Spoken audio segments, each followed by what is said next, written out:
All right, time for the ACC tournament, and hopefully not the last game of the Syracuse basketball season. Florida State is on the schedule first. We've got a full FSU preview for you, including Dabbundo's digits, our prop shop, and our picks, all coming up on the pod today.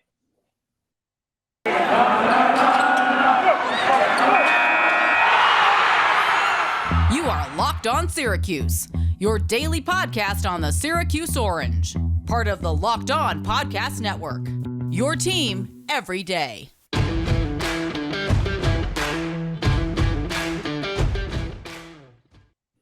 We welcome you on in to the Locked On Syracuse podcast. Thanks for making us your first listen every single weekday. Tim, Leonard, Tyler Aki, happy to be with you today. And today's episode is sponsored by RockAuto.com. Amazing selection, reliably low prices, all the parts your car will ever need. Just visit rockauto.com and tell them Locked On sent you. So Florida State, first game on the schedule. We've known this for a little bit, and finally the day is here, noon tip. Getting this one out the night before this first round game of the ACC tournament. If Syracuse wins, they will play at noon on Thursday against Duke, and we'll have a recap podcast for you, of course, after this game, like we normally do, probably sometime in the afternoon on Wednesday. But third meeting this year between Syracuse and Florida State. It'll be the third meeting if they see Duke as well. The first two games, Syracuse won the first one on the road, 63-60. They lost the second one, 76-71 inside the Dome. That was the third of a six-game winning streak for Florida State. Since then, FSU, immediately after their six-game winning streak, lost 8 of 9 and reeled off 6 straight losses. So they kind of went way outside the NCAA tournament conversation, and that's where they are now. But they are trending a little bit up as they enter this matchup. They've gotten a little bit healthier. Well, not just that, but they're sort of punching above their weight a little bit too. You brought up the health, obviously helps. You're bringing back a guy like Matthew Cleveland. Caleb Mills has always given Syracuse some problems, especially on the defensive side of the basketball. But you go out, you beat Virginia on the road, and say what you want about Virginia this year, but the way that Florida State was health-wise, I think that says a little bit about the fight that this group has. Notre Dame, you go out and win that game against a much better Fighting Irish team. And then NC State, okay, not the flashy sort of opponent that you'd want to see. They actually were the worst team in all of the ACC this season, but you kill them at home. And you talk about two teams that are sort of trending in opposite directions here as we enter the ACC tournament. One team earned the 8th seed. The other team fell to the 9th seed. And that's what you're looking at when you see these two teams match up here. Florida State won their final 3 games. Syracuse lost their last 4 games. And a couple of those Syracuse results probably should have won as well. So you're looking at two teams that are trending completely differently right now. Yeah, I think Florida State has some potential. There's always one or two power conference teams that are maybe an 8 or a 9 seed or a 10 seed, and they go on a run. And we saw it last year. Georgetown and Oregon State were two teams that got the automatic bid, and they would not have made the tournament as an at-large team, but they won the conference tournament. I would have guessed Florida State would have been pretty high on that list for me heading into the tournament. But then you realize, okay, they have to play Duke in the second round. And they have beat Duke this year. They have beat Duke, and that's when they were going on that run where they won 6 in a row. They've won a lot of close games this year as well, but you know, I think there's something to be said about that. And I do think they're playing a lot better than Syracuse is right now, at least trending up while Syracuse is trending down like you're hitting on. They're a lot healthier than they were in that stretch where they lost 6 games in a row, which was still a bad stretch regardless of injuries. But they don't have Malik Osborne back. They still have some pieces here or there, but they have Caleb Mills back. They have Matthew Cleveland back, who's the guy that hit the 40-footer to beat Virginia at the buzzer. So you got to think that they believe they have a team that's good enough to maybe scare some people and go on a run here in the ACC tournament. I think they definitely believe that. And I think that's their mentality as they enter this ACC tournament here, because you look at, we're playing with a little bit of momentum here as the season's coming to a close, and we're getting healthier along the ride. And we're playing a couple teams, our first 2 potential opponents, we've already beat this season. Yeah. So it makes you feel a little bit better. And one of those teams is the 1 seed. And then guess what? The rest of the conference isn't that good either. Like this thing, if you can beat Duke, you feel like you've got as good of a shot as anybody in this thing. So I look at Florida State, and I mean, they're a well-coached team. They're a deep team too, which maybe plays a factor in this matchup against Syracuse. And I think that this could really cause some problems for the Orange, because you've got one team playing with momentum and feeling like they've got a purpose, and another team who just absolutely collapsed down the stretch and lost their final 4 games. Yeah, so going back to the first 2 games and trying to glean what we can take from those 2 meetings. The first one, Florida State shot at 4 for 30 from 3. And they're not a good three-point shooting team traditionally, but that was an exceptionally bad game at the Tucker Center for them three-point shooting-wise. Syracuse was down at the half. Cole Swider made some big shots in the second half. He had 16 points. You got 11 points, 12 rebounds from Jesse Edwards. And you won the game despite only getting 6 points, a season-low total from Buddy Boeheim. It was a game that Syracuse just sort of found some matchups on offense. Jimmy Boeheim got some switches. He went to work. The second time they played in the Dome, Jimmy Boeheim did not fare great, though. Florida State's a long, athletic team like they normally are. And I think I am a little bit worried about the fact that they've had some success in slowing down Syracuse's offense throughout stretches of games. Like, I don't think Syracuse is going to win another game in the 60 range. I think that was sort of a fluke that Florida State shot it that bad. I also look at it, too. I think the other game that you look at when these two teams played, you could also look at it and say it was sort of a fluke from a Florida State standpoint, because they shot 60% from 3 in that game. Made 12 threes. So I'd expect it to be somewhere in the middle. I don't think they're going to shoot better than 60%. I don't think they're going to shoot worse than, 4 for 30, you said, in the first game? Yep. Between the two of them. So it's going to meet somewhere in the middle. I think that's a pretty wide range where I'm comfortable saying it's somewhere in the middle. And both those games were close, too. So I look at Syracuse. Do I think that this is an absolute, you can't beat this team? No, absolutely not. I think, but you also have to look at some of the things that Syracuse did have in some of those games. They had Jesse Edwards. They, for what it's worth, they had Benny Williams to at least quell some of the athleticism that they were lacking for on one end of the basketball. But they also didn't have Barama Sidibe, too, in either of those games. So I think that's something to put into the calculus of this. But I think the loss of Jesse, when you're going up against a team with the size like Florida State has, is really going to hurt you. And I think on top of that as well, having a thin center room like Syracuse does against a team that can just run out guys left and right and get you in foul trouble and never have to really worry about foul trouble of their own, I think that's a problem going up against two Syracuse centers who like to hack guys, quite frankly. Yeah. We'll talk a little bit about Barama coming up in the prop shop, because I think that's an interesting thing. Him and Symir Torrance, sort of lingering health issues. You'd expect them to hopefully be ready to go, but that's one of those things that we might not know until tip time for this game. And Florida State probably has some sort of lingering health issues that you don't know how effective their guys are going to be, maybe until we see the game unfold here. But it is that time of the year where I've pretty much given up on a lot of my New Year's resolutions. That's usually around this time of the year where I'm done, but not this year. I'm sticking to my resolution to eat right thanks to Built Bar. It almost feels like it's not really a resolution because I actually enjoy eating them. Built Bars are somehow tasting like a candy bar and also really good for you. And you got to try the Built Bar Puffs if you haven't already. The first ever protein-infused marshmallows. They're fluffy, they're marshmallowy, they're not just a protein bar, they're a treat, and they're covered in 100% real chocolate. Somehow they are good for you, though. These puffs are a fan favorite with some incredible flavors. You got the coconut marshmallow, banana cream pie, to name a couple of them.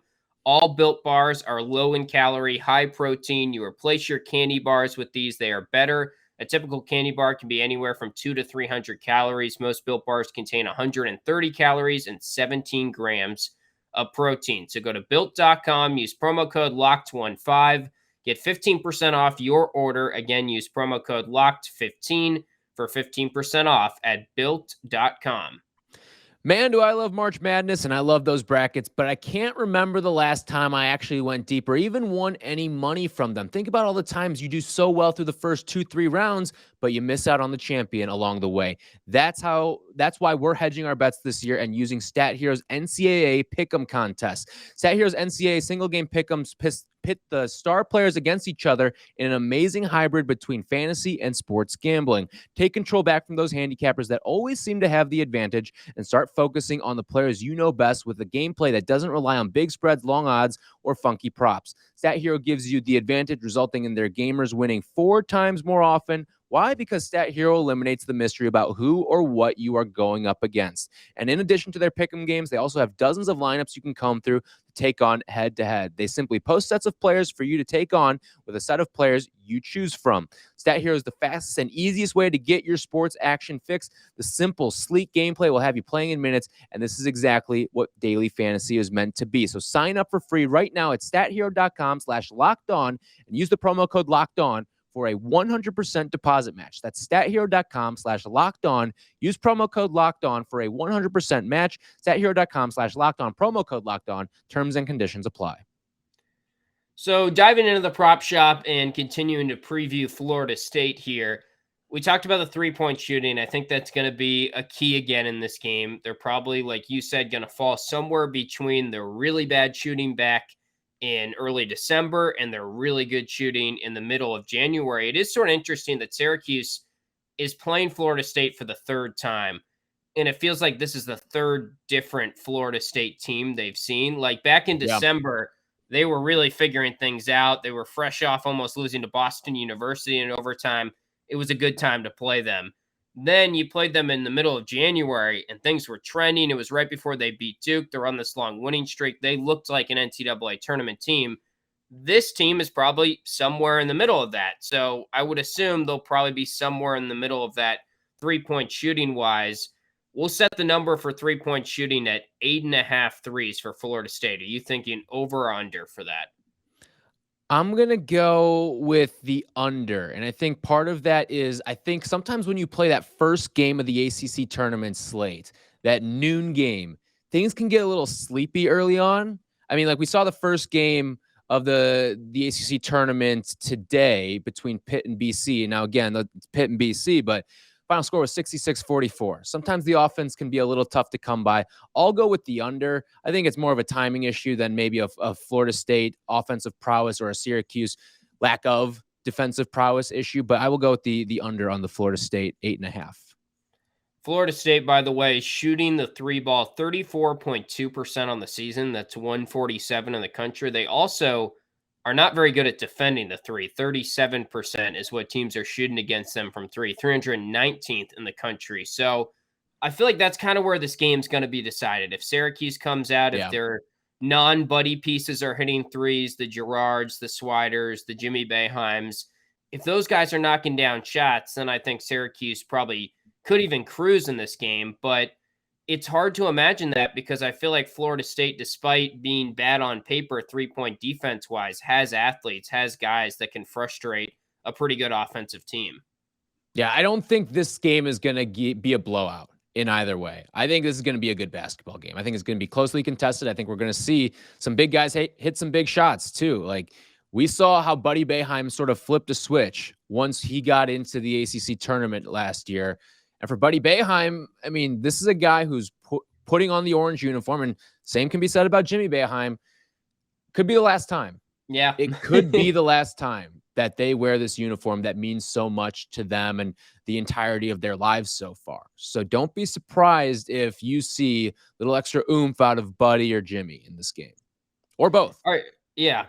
Next up in the prop shop, Barama, who we hit on a little bit earlier, but question mark with his health. Now, I say that there hasn't been anything, like Jim Boeheim hasn't said anything about it, but we're just assuming maybe that was a factor at the end of the second half where he didn't play as many minutes as I would have guessed he would have played in the most recent game against Miami.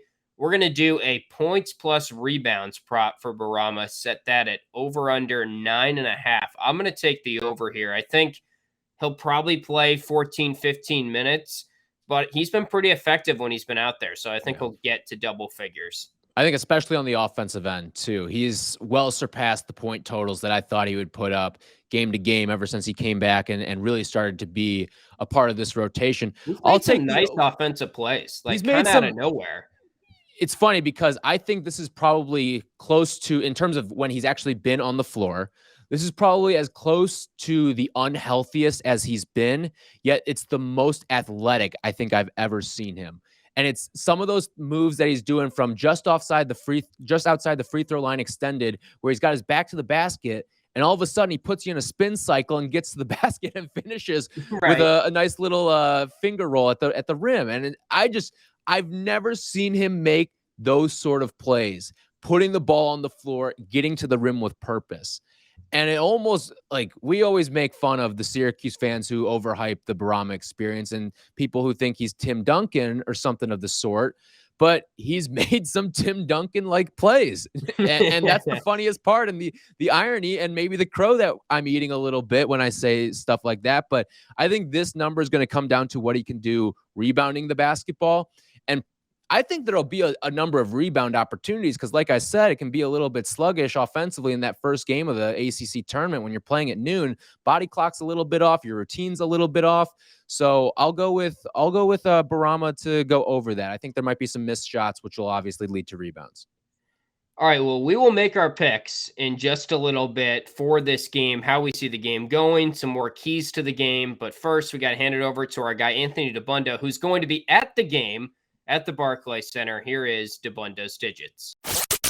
The numbers you need to know.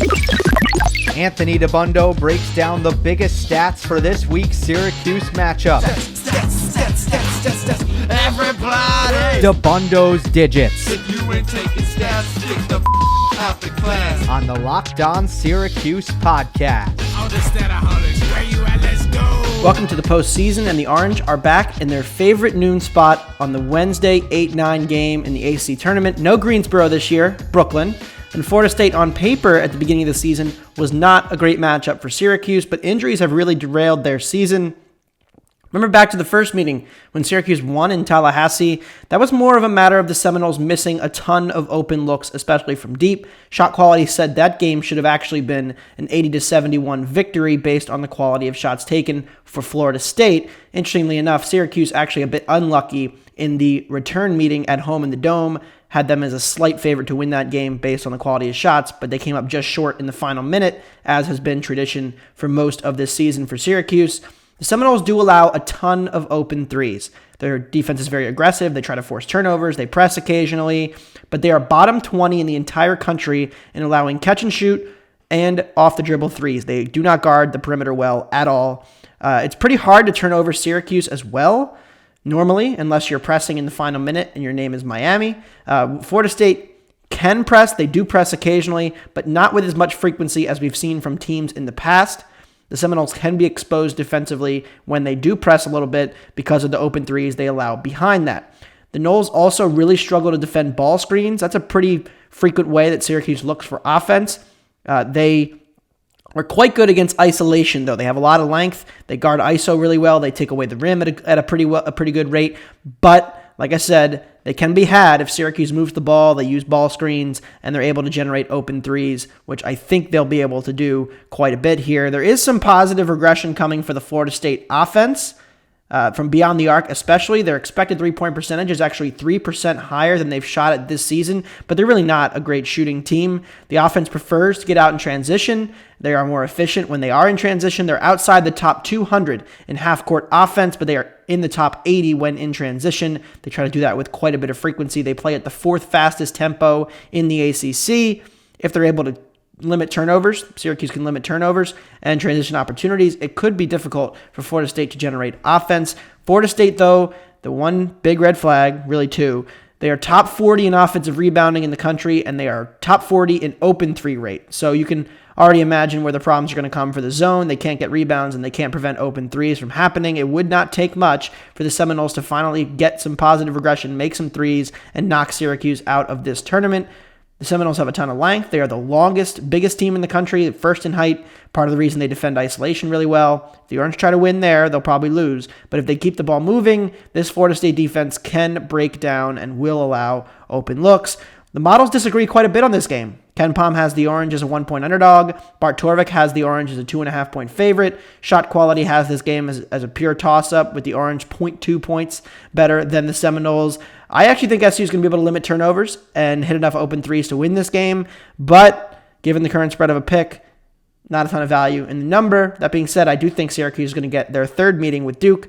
This might be the last Dabbundo digit of the year. I want to thank everybody who's listened to the pod and listened to me and ramble on about random stats all year. It's been fun, and already looking forward to an improved football season come the fall.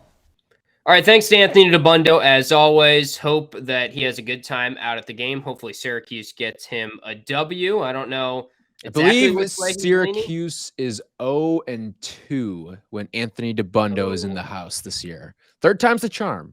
You know what's funny is he will have been in 3 different venues in the state of New York to watch Syracuse basketball. Because I went to the game with him at the Garden. He went to the Dome for the Duke game. And now he's at Barclays for the ACC tournament. So how about that? He's due. Hopefully this is the first win for him. And Barclays is also where Syracuse got their first ACC tournament victory. Yeah, there was a little bit of a run where they were not that good in the ACC tournament. They beat Wake Forest. They didn't win until, what was that, 2018 was their first win in the ACC tournament. Yeah. How about that? Yeah, that was a streak that we were not too proud of for a little bit there. But it did get snapped at Barclays, so maybe there's a little Barclays magic out there. I'm hoping Dabbundo doesn't go 0-3, or else we might have to start talking about a Dabbundo curse potentially. Maybe have to make him a UConn fan, because I know he's going to the Big East tournament too. He can kill 2 birds with one. You can kill a bunch of birds with just one stone by having his presence show up there. All right, well, we're going to make our picks in just a second, but want to remind you that March Madness is coming up next week, and that means you need to start thinking now about where you're going to be running your brackets this year. Are you going for the usual, or are you looking for the best? We've done our homework here, and we're running our brackets with RunYourPool.com. Along with standard brackets, Run Your Pool offers game types like Survivor or Pick X. They're both really fun in their own way. They have options to edit scoring. They offer more intel to make your picks, all stuff you won't find at ESPN or CBS. If you've got a business, Run Your Pool can help you take some of that madness magic and play alongside your employees, or even gain new customers. Plus, they offer full customer support, custom branding, and one of the easiest 3-minute setups you'll ever find. Clearly, we believe in Run Your Pool because, like I said, we're running our brackets there ourselves. There's no truer test than that. If you want to play against us for a shot at a cash prize, join us at runyourpool.com/lockedon. And while you're there, create your own pool for your friends and family. Enter Pure Madness at checkout, all one word, for $10 off your custom pool. All the rules and details will be available there. That's runyourpool.com/lockedon for a chance to win a cash prize. We look forward to seeing and beating you there. This episode is also brought to you by Rock Auto. With the ever-increasing number of makes and models, it is impossible for your local chain auto parts store to stock all the parts you need. Why endure often pointless or seemingly intimidating questioning and wait while the person behind the counter orders the parts on their computer, choosing the only brand their warehouse happens to carry? You have computers with access to rockauto.com at home and in your pocket. So save time and money when you use Rock Auto. Why spend 30, 50, sometimes even 100% more for the same parts from a chain store or a car dealership? Rock Auto is a family business serving do-it-yourselfers for over 20 years, and their prices are reliably low for every single customer. Go explore their easy-to-use website today to find the solution to your auto part needs. Go to rockauto.com right now to see all the parts available for your car or truck, and be sure to write Locked On in their How Did You Hear About Us box so they know that we sent you. Again, write Locked On in their How Did You Hear About Us box so they know that we sent you. Amazing selection, reliably low prices, all the parts your car will ever need. Check them out at rockauto.com. So Syracuse has struggled in the ACC tournament, at least initially. We're talking about that. Florida State has been very successful in the ACC tournament, won 8 of their last 9 first-round games. This is technically a second-round game, but their first game for them, they've won 8 of their last 9. They made it to the final last year before losing to Georgia Tech, which is something that... They also won one without playing a game, too. Let's not forget that. That's very true. They were the 2020 ACC tournament champions. Hang the banner. They hung a banner for that, right? I'm pretty sure that the banner is hanging. It's a funny banner. It's one of those things that whenever Florida State plays on ESPN, they show the banner up there, and it always ends up on that no context CBB account. I have to find what the banner is now, but because it's something funny. It says like 2020 ACC champs season canceled or something along those lines.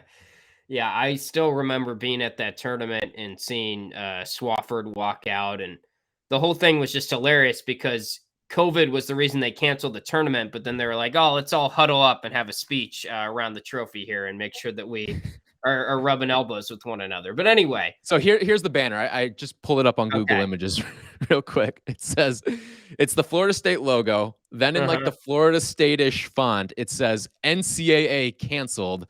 And then at the bottom of the banner, it says number 4 final ranking 2020. I mean, they did get screwed that year. They did get screwed. Yeah, like a lot of schools got screwed. Dayton, San Diego State, like a number of schools got screwed that year. No doubt. Well, interesting when we look at the KenPom number here, which the BetOnline.net number is not out yet, but Syracuse is a 1-point favorite, 75-74 on KenPom for this neutral site game. Over-under would mean 149 on KenPom. I'm leaning Florida State. I think it's going to be a close game. You said that earlier. You don't see a blowout one way or the other. Looking at how these teams have fared in close games, I gave the number recently how Syracuse is 3-6 in games decided by 5 points or less this year, and that's even maybe a little bit generous to them. Florida State, 10-3 in games decided by 5 points or less. Florida State, 5th most bench minutes in the country. Syracuse, fewest bench minutes in the country, and they have more injuries than they've had at any point in the season. FSU has also won 13 straight overtime games. If it comes to that, I don't know if that's good or bad. It feels like it can't get to 14 because that's a national record. And I think there's someone did a study that maybe it's a 0.001% chance of Florida State winning 13 straight games in overtime. But I also feel like there's something to be said about the fact that they win close games. It's probably because they're a little bit fresher than their opponent at the end of games. No, I 100% agree with that. And we've talked about this in the past too. It has to come down to that record. It seems fluky, but it's not by accident. It seems fluky, but it's not by accident. It's because you bring up the bench minutes there. They have 10 or 11 guys that get into these games. No one really plays more than 25 minutes. And I mean, the big conversation all the time in Chicago is, why did they draft Patrick Williams? Because he was a bench player at Florida State. Well, that's just how Florida State runs. The best 5 aren't necessarily the starters at Florida State. And a similar thing used to happen at Syracuse too. Deion Waiters was one of the best 5. He didn't start. So, and he ends up being, what was he, the number 4 overall pick? Or maybe it was the 3rd overall pick, something like that. In the NBA draft. So to me, it always comes down to bench minutes. Here's what I'm going with. I'm actually going to take Syracuse in this game because I'm looking through some of these ACC games, and it feels like Florida State is the only one where Buddy Boeheim, the only ACC opponent really that Buddy Boeheim doesn't have this unbelievable performance against. Like I'm looking through it, and it's like Clemson, he's gone off. Could that be for a reason? Maybe kind of like it could be, but it also could be one of those things where, again, this could be his last game ever as a member of Syracuse. He was pretty good in the ACC tournament last year. Yeah, I don't know if you remember. He was. And he almost got a crack at Florida State last year, and that would have been interesting to see if maybe he could have kept that run going. But I think that this could be a really strong Buddy Boeheim ACC tournament, and I'm hoping for it. I really am, because I'd like to see him go out with a couple of signature performances, even though it's not going to end in an NCAA tournament bid in all likelihood. I'd still like to really see Buddy go and finish his career strong. Also, they are 5-0 in 1-point games, or games decided by a point this year, in ACC play at least. That's the first time a team has ever done that in ACC history, go 5-0 or better in 1-point games, or games decided by 1 point. I think a matchup that I'm intrigued to watch, and I know it's sort of a weird way to phrase it because Joe Girard doesn't necessarily match up with Caleb Mills, but I feel like Caleb Mills is kind of an X factor for them. He was 5 for 6 from 3 in the last game. He's coming back from injury. How effective is he? If he plays well, if he's shooting the 3 well, then Syracuse has to push out on the perimeter more because they do have some shooters. It's just they don't have a depth of shooters. So it's kind of do or die with a couple guys. Like if a couple guys are off shooting, then Syracuse can say, all right, we're comfortable with Caleb Mills shooting today. We can sag back a little. We know inside has been a problem since Barama and Frank have been the main centers and Jesse's been out of there. Let's try to prevent them from getting down low where they could really expose us with some of their size and athleticism. So Caleb Mills is the X factor, I think, for them. Joe Girard might be the X factor for me. I guess you could point to the centers as well. It kind of takes all of everyone stepping up when you don't have Jesse Edwards for Syracuse to win games at this point. But I think Girard is always a guy that if he makes his first couple shots, if he gets in a groove offensively, if he's in it more, then Syracuse is a different team. I want to see how Florida State attacks the guards of Syracuse, because if there's no Samir Torrance in this game, look out. Like, yeah, because what can Florida State do? They can run 4 or 5 guards out there throughout the course of the game. Syracuse isn't going to have that luxury, whether or not Samir plays in this game.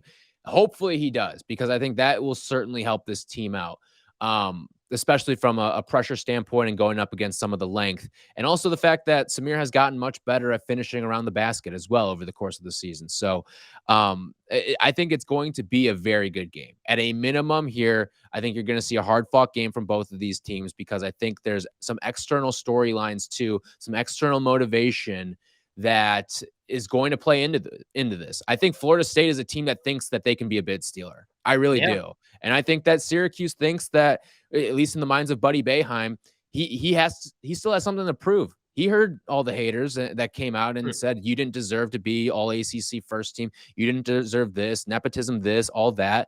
He's going to forever wear that badge. And it's something that I think, when we saw it last year, but I think he wants to shut a lot of people up. And by having a couple signature ACC performances, and who knows, maybe Syracuse does go on a run, and it's because of Buddy Boeheim and what he's fueling, that's going to shut a lot of people up. I mean, GMAC did it back in the day. You think GMAC's not in this kid's ear saying, listen, there's a lot of people that are still doubting you right now. There are a lot of people that doubted me before that Big East tournament run. And I think that's something that is weighing heavily with a guy like Buddy Boeheim. Yeah. I'm going to take Florida State. I think it's a close game. I think Florida State's a little more equipped to win a close game, even though you can maybe argue Syracuse is sort of due for a close win and Florida State's due for a close loss. I also think the fact that FSU is playing for a third time, I know that they beat NC State last year in the ACC tournament in a similar situation. It was the third straight time beating them. I feel like Leonard Hamilton's a good coach, that he kind of had maybe some different wrinkles the second time around. They're healthier. They're trending up. I think it's a good game. It's a close game, but I'm going to lean Florida State, and I'll also take the under, because I think if Florida State wins, they probably do it with forcing turnovers and making it more of a defensive game.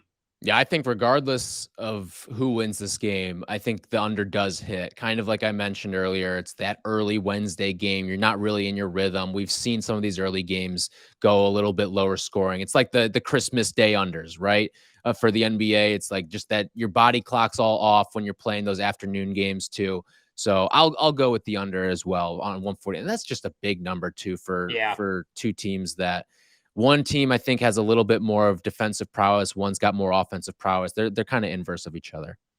Yeah. All right. Well, we will get out of here with that. We'll be back to recap the game. We're actually going to try and go live on YouTube, so be on the lookout for that. Probably somewhere in the 3:30, 3:40 time frame, depending on how long the game goes and how everything gets wrapped up there. But we will be ready to give you instant reaction, whether it's live or not, right after the game. So be on the lookout wherever you get your podcast. Subscribe to the show on YouTube if you haven't already. If you subscribe to the show on YouTube, when we do go live on future episodes, including maybe tomorrow, you'll get a little notification. So that's always a and follow good us on reminder. Twitter too, at LO_Syracuse, because we'll be tweeting it out when we're going live then. Right. And well, it might be a time that's slightly different than 3:30, but if you follow on Twitter, we will give you that specific time once we have it sort of ironed out after the game. So hopefully we're discussing a win and then previewing Duke a little bit, but we will be here with you guys to recap it all tomorrow. So until then, thanks for listening.